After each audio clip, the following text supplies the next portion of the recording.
গছ নকাটিব মোৰ গৰ্ভৰ সন্তান আছে অক্সিজেন নাপাব ৰ'বচোন গছ নকাটিব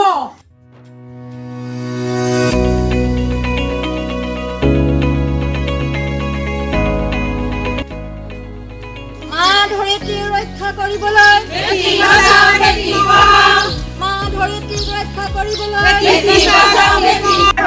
গঢ়িবই লাগিব সেউজীয়া অসম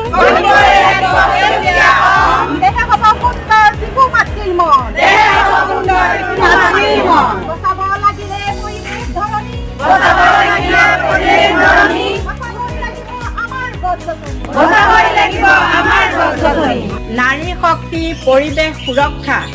প্ৰকৃতিৰ সুৰক্ষা নাৰীৰ সবলতা নাৰী শক্তি পৰিৱেশ সুৰক্ষা নাৰী সবলীকৰণ প্ৰকৃতি সংৰক্ষণ